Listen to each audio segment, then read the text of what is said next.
Hi, I'm Rick Stryker. You may not recognize me, but you may be familiar with some of my films. Above, Down, Under. They call me Humperdinck, and Menage a Four. Last year, I got a call from the artist Simon Little. Simon invited me to come and spend a couple of months with him while he's preparing for his upcoming show at the Getty Museum. Now, I'm sure most of you know who Simon Little is, but if you don't, let me give you a brief introduction. Simon Little is an American painter, a highly controversial one to say the least. Since he first came on the art scene in the early 90s, Little has shown a great talent for attracting attention to himself. A bit of a poster boy for the me generation, you could say. He's known to go out publicly in a bathrobe and body paint, or sometimes just a bed sheet.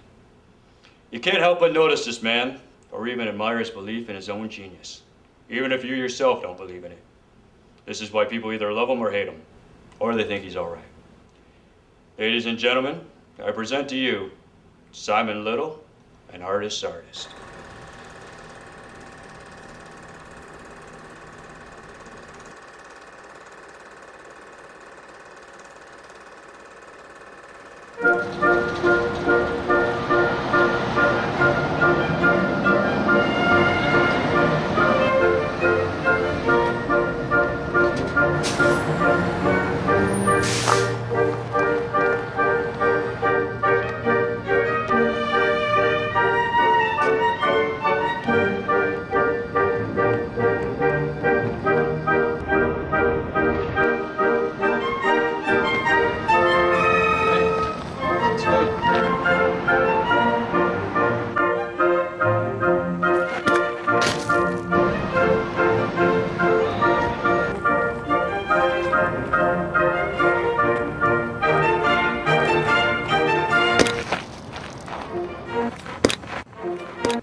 From the moment I was born, I knew I was bound for greatness.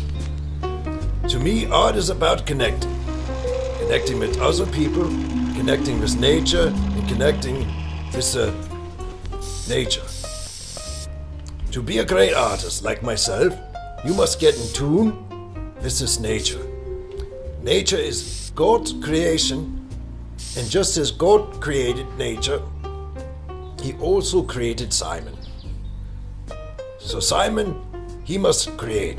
And this is what he does, and he is the best at it.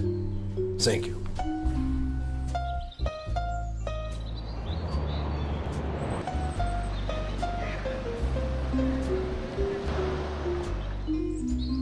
Simon, I would say, like every other great artist, started out in a very conventional way.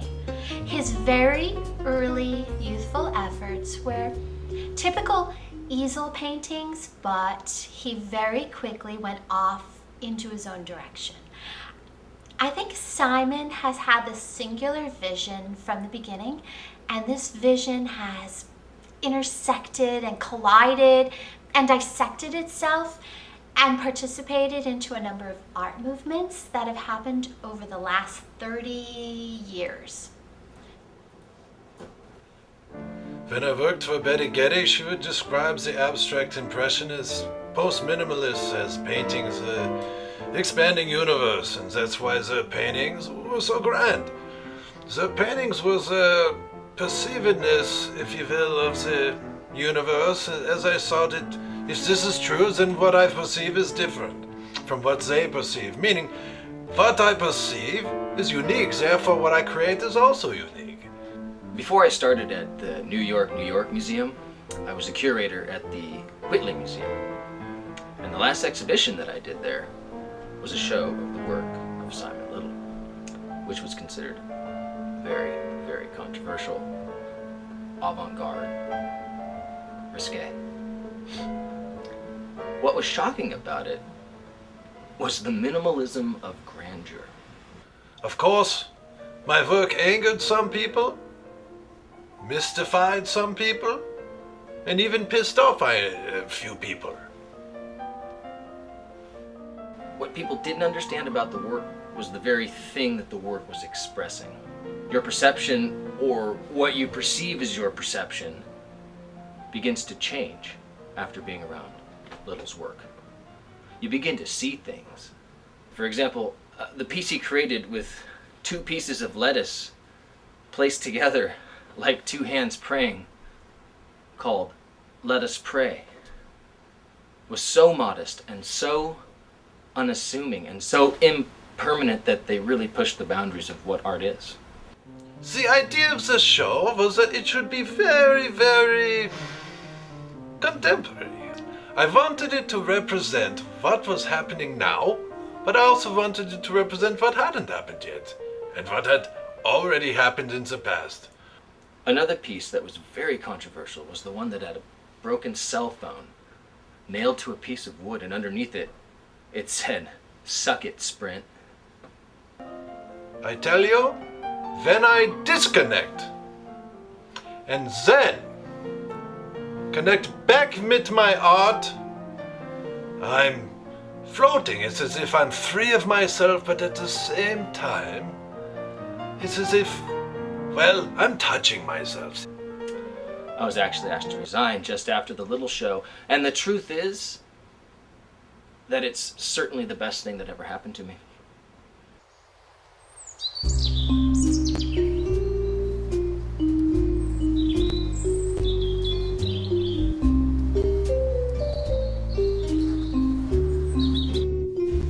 Hello, Simon. Good to see you again. Yes, it is. Tell me about this painting here. This painting is like the Danube in the spring. Why did you paint a line over the eyes and another line over the mouth? So you look at her nose. Your old nemesis, Douglas Michaels, had a few unflattering comments to say about your work. So take a look at the monitor here. Simon Little is an idiot. Simon Little is to art as Sarah Palin is to politics. He's a nothing, a lightweight, an ill-conceived idea. Of all of the reviewed work that I have witnessed in the last 30 years, the single greatest fraud is Simon Little. His perceivedness of singularity is as made up as his invention. His incredible self-absorption is the only noteworthy quality he has. The works themselves are beyond contempt and suitable only for the bottom of bird cages and whatever else is equivalent to that.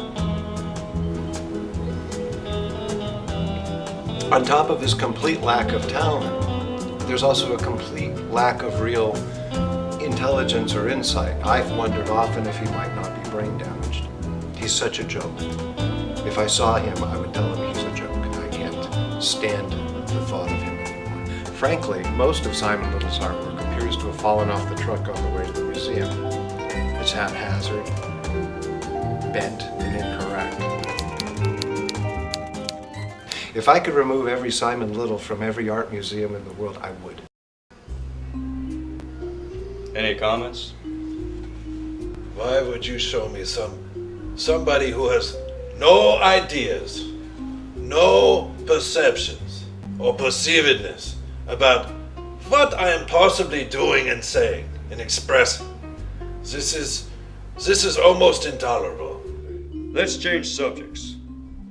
When you create a painting, do you see it in your mind first?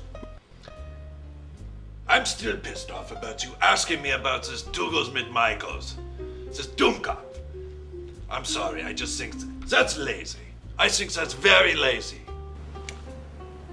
What about him saying that some of your pieces look like they fell off the back of a truck before they were brought into the gallery? Yeah, of course they look like they fell off the truck. This is my intentions. That you cannot put things together to look messy unless they have a symmetry, a certain balance. So this is right. I don't like his tone when he says it, but this is right. Yes. You have a good-sized ego, don't you? Look, I'm the one who did the paintings. I am the one who created the sculptures. I am the one that has the vision. I am the one, so you tell me. I am the one. You wouldn't ask Clint Eastwood if he had a big ego. Yes, I would. No, you wouldn't. Yes, I would. No, you wouldn't ask him, I'm sure of it. If you say so. Quite certainly in some kind of denial or something. No, of course not. This is silly. This is offensive. No, I don't think so. I'm Simon Leetor.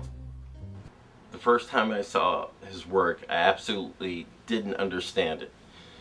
And I thought it was rather pretentious, pompous, and verbose. I'd definitely say that Simon, he's invented his own language. And for me, the work that's most interesting by artists is the work that's developed that language, and it's included me.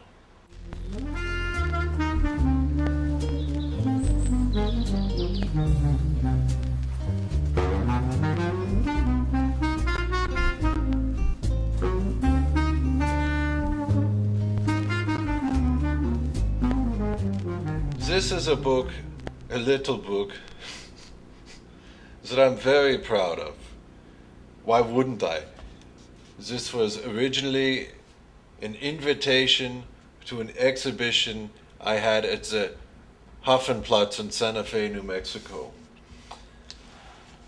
Here comes a surprise. What do we have here? You're opening the book? And it appears blank? Because it is blank. And I don't really feel like to talk about it right now. Very proud. This page represents the cycle of life. First, you're a caterpillar. Then, if you're lucky and you work at it, and you know some people who have good connections, then you become a butterfly. And then you become Elvis. I was a bartender in a sleazy bar in Highland in Hollywood, and he would come in and stand against the wall and sometimes play the jukebox and stare at me. He wouldn't buy anything, and he had an old poncho on and his hair was cut into a mohawk. He was kind of frightening, actually. Some people, they characterize my work as a visual poetry. And when it comes to, well, is it painting, is it drawing, is it big or is it small or is it sculpture, or the answer is yes. It's all of those things. It's the fact that when something is made where there was nothing before, or sometimes I'll destroy something. So now where there wasn't something, there's no nothing. Simon! Welcome, welcome! Thank you. It's So good to to see you. Come in, come Verna. in. Wait till I show you what we have. Look, come in. Look. We love the colors, we love Perfect. the symbolism, we love everything. It's so moving, Simon. Thank you, it really is. However, But it's not moving Barney. who's Barney? Barney! Oh, the Hund. He's not been the same since we've hung it. He's been somewhat depressed, You're serious right now. serious. On some major medication. He's been to the psychiatrist, his dog psychiatrist. They wanted to know if something new has entered his life. This is the only thing new. He's the Good final for him. decision Happy. maker, you know that. And he loved all your previous work, Simon. And we love all of your work. This is upsetting me. Look at Now, him. he's not the only one upset. Now I'm upset. This is the first Simon Little we ever bought. It's very avant-garde and has such dynamic power. Oh, doesn't It doesn't necessarily have one content, it can have a few or many. It really puts into perspective man's significance in the universe. Absolutely. Do you remember when we put it up? All of a sudden, it was like an earthquake. It was, the whole room became orgasmic. It was like a reawakening. The room was reborn. When I first saw this, I knew that Simon was a genius. Thank you. The words you're saying about this is very nice. But it goes this way. Only. Even better. Yeah. It's better. Thank you.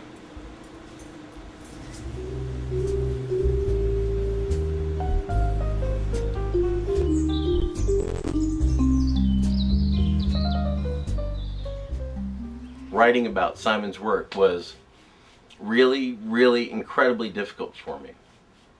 You almost don't know what you're looking at. So I basically just wrote a one-word review. Poignant, poignant, poignant. I remember the Getty Museum invited me to do an artist book collaboration, and I wound up choosing Robin Banks, the poet. The cat was red, well red, and his tail was purple, like Prince was in the 80s. He had fangs like daggers, and he was as gorgeous as a summer day. Hey, hey. What can I say? Hey, hey. What can I say? It once called my blue pussy. Why would this fish be there on top of the hill? And then you don't realize we're under the sea, dumbass.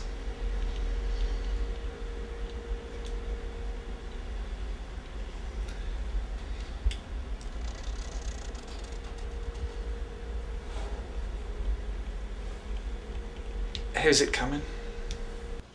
I remember when he sold his first painting. Simon had his first showing at this little museum in Silver Lake, and Madonna showed up, and she really liked one of his cotton ball sculptures. And she bought it for $200.50. Oftentimes when we tell the students about materials we're using, we also talk about materials that don't transform very easily. You know, things like a sponge, for example. It's a material, it doesn't go over very easy, you know, it's kind of weird. But that transformation, it has its own personality. And the thing Simon's been doing is that he's acknowledged these things. Little Armenia is a neighborhood in Los Angeles. It's the first project in the city to combine new urbanism with the modern style architecture. Simon's one of my favorite artists. He's an artist that I've collected for a long time. He'd also never agreed to do a large-scale public project, and I knew that he would not only be challenged, but he would do something magnificent and new. We gave him this enormous wall, and so in a Simon Little way, he imagined that there were teenagers living across the street, and they had paint-filled water balloons that they would throw at the building, so that's exactly what he did. Simon is a person who brings that spiritual connection into his art, and so I see a lot of quantum mechanical physics in his work. When I was a little boy, I remember sitting outside on the porch, waiting for the paper boy to come with the morning newspaper, because I loved to read the funnies. And as I was waiting, I remember looking out onto the street, hoping to see him. But instead, I looked out and I saw everything was perfect. Every color, every cloud, every blade of grass was in its place. And I felt so alive and at peace with everything. And I realized everything was one. Everything, there was an energy vibrating in all these things, and that we are all connected. And I related this experience with listening to Ludwig van Beethoven and the absolute flawless perfection of a piece of music written by this man. I realized that Beethoven must have had this kind of experience. For example, if you look at one of my balloon pieces, there's a similar discipline involved. I mean, I'm just trying to make exactly that experience for somebody else. And when you look at one of my pieces, you'll see I have done just this thing. Flawless perfection.